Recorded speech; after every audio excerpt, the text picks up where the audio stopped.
दोस्तों, हमारे कुछ दर्शक हैं वो जानना चाहते हैं कि एक वित्त वर्ष में शेयर बाजार में, म्यूचुअल फंड में, बॉन्ड में, डिवेंचर में कितने पैसे का निवेश करने के बाद इनकम टैक्स का नोटिस हमारे पास आ सकता है। तो अगर आप भी इस सवाल का जवाब जानना चाहते हैं तो इस एपिसोड को शुरू से लेकर के अंत तक देखिए। हम इस एपिसोड में 6 ऐसे लेन देन के बारे में भी आपको बताएंगे जिस पर इनकम टैक्स नोटिस आ सकता है और जिसका जवाब आपको देना पड़ सकता है। साथ ही हम आपको यह भी बताएंगे कि अगर आपके पास इनकम टैक्स का नोटिस आ जाए तो आपको कैसे जवाब देना है, क्या जवाब देना है। तो इन सब के बारे में हम आपको इस एपिसोड में आगे बताएंगे।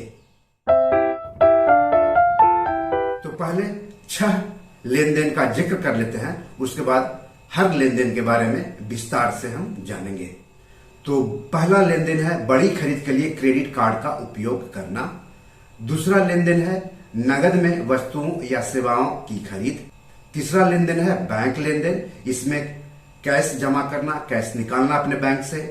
इसके अलावा एफडी कराना, बचत खाते में जमा करना और करंट अकाउंट में जमा करना। चौथा है संपत्ति लेन देन, यानी प्रॉपर्टी जैसे कि जमीन, खाली प्लॉट, दुकान, मकान जो आप खरीदते हैं उसके संबंध में। पांचवा है शेयर या म्यूचुअल फंड में निवेश और छठा है विदेशी मुद्रा लेन देन। पहला है बड़ी खरीद के लिए क्रेडिट कार्ड का उपयोग करना।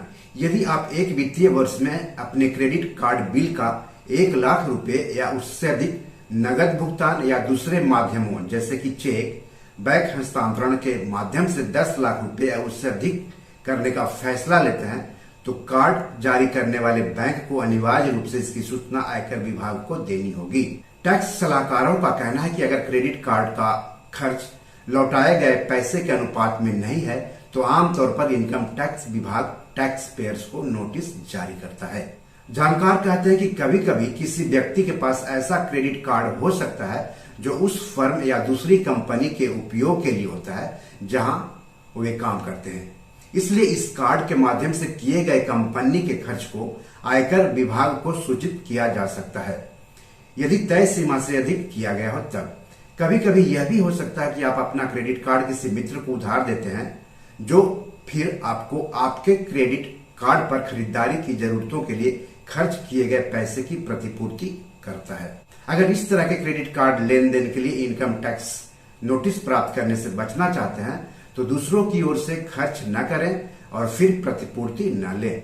इसके अलावा किसी भी व्यक्ति को क्रेडिट कार्ड बिल का मासिक आधार पर भुगतान के साथ साथ उसका ट्रैक रखना चाहिए ताकि जहां भी इस तरह का नोटिस मिले इनकम टैक्स विभाग को जवाब देने में आसानी हो। यानी समझे आप, अगर क्रेडिट कार्ड किसी दूसरे का इस्तेमाल करते हैं या फिर अपना क्रेडिट कार्ड किसी दूसरे को इस्तेमाल करने के लिए देते हैं तो आपके लिए मुश्किल पैदा हो सकती है। तो ऐसा कभी मत करें, अपना क्रेडिट कार्ड खुद ही इस्तेमाल करें। और दूसरी बात यह है कि जो क्रेडिट कार्ड का आप इस्तेमाल करते हैं, खर्च करते हैं, उसका भुगतान करते हैं, इन सब चीजों का रिकॉर्ड रखें ताकि इनकम टैक्स अगर नोटिस भेजे तो आप उसका सही जवाब दे सकें। दूसरा है नगद में वस्तुओं या सेवाओं की खरीद। इनकम टैक्स काफी कीमती वस्तुओं और सेवाओं के लिए नगद भुगतान के तौर पर इस्तेमाल किए जाने वाले काले धन प्रवाह को हतोत्साहित करना चाहता है। इसलिए यदि जब कुछ चुनिंदा व्यक्तियों के लिए माल या सेवाओं की बिक्री से नगद प्राप्तियां तय सीमा से ज्यादा हो जाती है तो ऐसे लेन देन का विवरण फॉर्म 61A में दर्ज करना होता है। इसके बाद फॉर्म 61A के डेटा का आपके ITR से मिलान किया जाएगा और यदि आपका खर्च आपकी आय से मेल नहीं खाता है तो आपको एक नोटिस भेजा जा सकता है। फॉर्म 61A चुनिंदा व्यक्तियों द्वारा कुछ वित्तीय लेन देन की रिपोर्ट करने के लिए निर्धारित एक बयान होता है। जब लोग अधिक कीमत वाले वस्तुएं खरीदते हैं और लेन देन मूल्य तय सीमा से अधिक हो जाता है तो ऑनलाइन या ऑफलाइन स्टोर को फॉर्म 61A में ऐसे लेन देन की रिपोर्ट करनी होती है। तीसरा, बैंक लेन देन। हर एक बैंक को चालू खातों के लिए एक वित्तीय वर्ष में 50 लाख रुपए या उससे अधिक की नगद जमा और नगद निकासी लेन देन और बचत खातों के लिए 10 लाख रुपए की सूचना देनी होती है। बैंक को एक वित्तीय वर्ष में 10 लाख रुपए या उससे अधिक की सावधि जमा यानी एफडी की भी सूचना देनी होती है। यानी अगर आपने अपने बचत खाते में एक वित्त वर्ष में 10 लाख या उससे अधिक जमा किया है तो हो सकता है इनकम टैक्स का नोटिस आपके पास आ जाए, या फिर 10 लाख या उससे अधिक की एफडी की हो तब इनकम टैक्स का नोटिस आ सकता है। दूसरी ओर करेंट अकाउंट जिसे चालू खाता कहते हैं, उसमें अगर एक वित्त वर्ष में 50 लाख रुपए या उससे अधिक जमा करते हैं या फिर निकालते हैं कैश में, तो हो सकता है इनकम टैक्स नोटिस आपको दे सकता है और जवाब मांग सकता है। चौथा है संपत्ति लेन देन, यानी जो आप जमीन, खाली प्लॉट, दुकान, मकान खरीदते बेचते हैं उसके बारे में नोटिस आपके पास आ सकता है। मौजूदा कानून के मुताबिक जब तक किसी अचल संपत्ति का विलेख पंजीकृत नहीं होता है तब तक ऐसी संपत्ति का कोई भी खरीदार कानूनी रूप से उस संपत्ति का मालिक नहीं बन सकता है। यानी किसी भी संपत्ति का मालिक बनने के लिए आपको उसे रजिस्टर करवाना जरूरी है। इस तरह के लेन देन की सीमा 30 लाख रुपए है और जहां यह उस सीमा से अधिक है तो रजिस्ट्रार संपत्ति के खरीदार और विक्रेता का विवरण आयकर विभाग को रिपोर्ट करेगा। यानी 30 लाख रुपए तक आप अगर किसी संपत्ति को खरीद बिक्री करते हैं तो इनकम टैक्स का नोटिस आने का संभावना नहीं है, लेकिन अगर 30 लाख से ज्यादा की खरीद बिक्री करते हैं प्रॉपर्टी की तो हो सकता है आपके पास इनकम टैक्स का नोटिस आ जाए और आपको जवाब देना पड़ जाए। इसलिए जब आप आईटीआर फाइल करते हैं तो इस तरह के लेन देन का विवरण आपको शामिल करना चाहिए, क्योंकि इन विवरणों का विभाग द्वारा मिलान और क्रॉस सत्यापन किया जाता है। पांचवा है शेयर या म्यूचुअल फंड में निवेश। हर एक कंपनी को अपने शेयरधारकों के विवरण की रिपोर्ट करनी होती है इनकम टैक्स विभाग के पास, यदि वो अपनी कंपनी के शेयर प्राप्त करने के लिए एक वित्त वर्ष में 10 लाख रुपए या उससे अधिक प्राप्त करते हैं। म्यूचुअल फंड, डिवेंचर और बॉन्ड के लिए भी 10 लाख रुपए की सीमा लागू है। यानी अगर आप शेयर बाजार में, म्यूचुअल फंड में, डिवेंचर में या बॉन्ड में किसी भी वित्त वर्ष में 10 लाख रुपए या उससे अधिक का निवेश करते हैं तो इसकी जानकारी इनकम टैक्स विभाग को देनी होती है उन कंपनियों को जहां से आप ये निवेश साधन खरीदते हैं। तो अगर आप 10 लाख या उससे अधिक का निवेश करेंगे तो हो सकता है आपके पास इनकम टैक्स विभाग का नोटिस आ जाए और आपको जवाब देना पड़ जाए। छठा है विदेशी मुद्रा लेन देन। एक वित्त वर्ष में 10 लाख या अधिक मूल्य की विदेशी मुद्रा के रूप में किए गए भुगतान की जानकारी आयकर विभाग को देनी होती है। यानी अगर आप 10 लाख या उससे अधिक की विदेशी मुद्रा का लेन देन करते हैं एक वित्त वर्ष में तो हो सकता है आपके पास इनकम टैक्स का नोटिस आ जाए और आपको उसका जवाब देना पड़ सकता है। यदि आपके आयकर रिटर्न में यानी आईटीआर में रिपोर्ट उच्च मूल्य के लेन देन का जिक्र नहीं किया गया है या आप कानून के अनुसार आवश्यक होने पर अपना पैन की जानकारी देने में विफल रहते हैं तो निश्चित रूप से उस पर इनकम टैक्स के अधिकारियों का ध्यान जाएगा और हो सकता है आपके पास इनकम टैक्स का नोटिस आ जाए। भारत में सभी बैंक और वित्तीय संस्थान को व्यक्तियों द्वारा किए गए कुछ चुनिंदा लेन देन की सूचना इनकम टैक्स विभाग को देना कानूनी तौर पर जरूरी है, जिसका जिक्र हमने ऊपर किया है। अब सवाल है कि अगर आपको इनकम टैक्स का नोटिस मिल जाए तो क्या करना है। तो पहला, केवल नोटिस मिलने मात्र से परेशान मत होइए। जरूरी नहीं है कि नोटिस किसी गड़बड़ी के सिलसिले में ही आया हो। कई बार रूटीन पूछताछ या किसी अन्य तरह की जानकारी लेने के लिए भी असेसिंग ऑफिसर एओ नोटिस भेजते हैं। दूसरा, नोटिस से घबराइए मत और न ही उसे नजरअंदाज करें। पहले नोटिस को ध्यान से पढ़ें कि वो किस सिलसिले में जारी किया गया है। अगर आप नहीं समझ पा रहे हैं तो किसी भरोसेमंद जानकार से इस बारे में आप सलाह ले सकते हैं जो कि टैक्स सलाहकार का काम करता है, उनसे आप बात कर सकते हैं।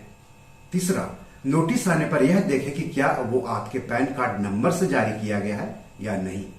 आपको बता दें कि आयकर विभाग पैन कार्ड नंबर के आधार पर नोटिस जारी करता है, ना कि नाम के आधार पर। ऐसे में कई बार गलती से किसी व्यक्ति का नोटिस दूसरे व्यक्ति के पास चला जाता है। हो सकता है कि नोटिस ऐसे ही किसी दूसरे व्यक्ति का हो जिसका नाम और जन्म तिथि आपसे मेल खाती हो। नोटिस में दिए गए पैन नंबर का मिलान जरूर कर लें। चौथा, सभी दस्तावेज व्यवस्थित कर लें। यह भी संभव है कि नोटिस भेजने के लिए आपके रिटर्न को संयोगवश जांच के लिए चुन लिया गया है। बोलते हैं ना, एट रैंडम चुन लिया जाना, तो हो सकता है एट रैंडम चुन लिया गया हो। इसलिए नोटिस मिलने पर डरने के बजाय आयकर विभाग द्वारा मांगे गए सभी दस्तावेजों और बाकी सूचनाओं को इकट्ठा करें। इन दस्तावेजों में आपके लेन देन से संबंधित कागजात हो सकते हैं, आईटी रिटर्न की रसीद हो सकती है, प्रॉपर्टी खरीदने के लिए लोन लिया तो उससे संबंधित कागजात हो सकते हैं, आयकर स्रोत जानने के लिए बैंक अकाउंट दिखाना पड़ सकता है, या फिर भुगतान के बारे में बताने के लिए क्रेडिट या डेबिट कार्ड स्टेटमेंट शामिल रह सकता है। 5वां, नोटिस का गुम हो जाना आपकी मुश्किल बढ़ा सकता है। इसकी फोटोकॉपी या स्कैनिंग करवाकर रख लेना चाहिए। नोटिस ईमेल से मिलने पर इसे कंप्यूटर पर डाउनलोड करना बेहतर होगा। और 6ठा, कई बार गलत आईटी रिटर्न फाइल करने पर टैक्स चोरी के संदेह में भी आयकर विभाग नोटिस भेजता है। ऐसे में अपने सीए से बात करें और इसका समाधान निकालें। 7वां, नोटिस में उसे जारी करने वाले अधिकारी का नाम और पद जरूर दिया होता है। अधिकारी के हस्ताक्षर, मुहर, दफ्तर का पता और इनकम टैक्स वार्ड और सर्कल का जिक्र भी नोटिस में अवश्य होता है। नोटिस ईमेल से मिलने पर उसका डॉक्यूमेंट आइडेंटिफिकेशन नंबर यानी DIN जरूर देखें। 8वां, अगर सिर्फ ज्यादा टैक्स के लिए नोटिस भेजा गया है तो इससे खुद भी निपट सकते हैं। मामला थोड़ा उलझाने वाला है तो किसी टैक्स सलाहकार की मदद लेना बेहतर होगा। प्रोफेशनल व्यक्ति आपको रिटर्न के मामले में हुई गड़बड़ी के बारे में सटीक ढंग से बता सकेगा और नोटिस का बेहतर जवाब तैयार करने में आपकी मदद करेगा। तो ये तो हो गया कि अगर आपको इनकम टैक्स का नोटिस मिले तो आपको क्या करना चाहिए। सबसे पहले कि आपको घबराना नहीं चाहिए और आपको नोटिस पूरी तरह से अच्छी तरह से पढ़ना चाहिए कि मामला क्या है। चलिए अब आपको बताते हैं कि इनकम टैक्स विभाग क्यों किसी को नोटिस भेजता है। पहला, हो सकता है आईटी रिटर्न फाइल नहीं किया गया हो। दूसरा, अधिक वैल्यू के लेन देन करने पर पैन कार्ड नंबर की जानकारी नहीं दी गई हो। तीसरा, सेविंग्स बैंक अकाउंट में 10 लाख रुपए या उससे अधिक की नकदी जमा करने पर भी नोटिस जारी किया जा सकता है। चौथा, साल में 30 लाख रुपए या उससे अधिक की प्रॉपर्टी खरीद बिक्री करने पर नोटिस जारी किया सकता है। चौथा, साल में 30 लाख रुपए या उससे अधिक की प्रॉपर्टी खरीद बिक्री करने पर नोटिस जारी किया जा सकता है। 5वां, आयकर के स्रोत के बारे में सही जानकारी नहीं देने या आयकर विभाग द्वारा आपके द्वारा दी गई आयकर स्रोत के बारे में जानकारी से संतुष्ट नहीं होने पर नोटिस आपको मिल सकता है। 7वां, निवेश या डिपॉजिट के स्रोत के बारे में जानकारी के लिए आपको नोटिस भेजा जा सकता है। तो इस तरह से आपको इनकम टैक्स नोटिस कब भेज सकता है, कितने निवेश पर भेज सकता है और अगर आपको नोटिस भेजा गया हो तो कैसे निपटना है, इन सब बातों के बारे में मैंने जानकारी दी। अगर कोई सवाल हो तो कमेंट बॉक्स में जाकर के जरूर पूछें और कोई सलाह हो तो आप हमें कमेंट बॉक्स में जाकर के जरूर बताएं।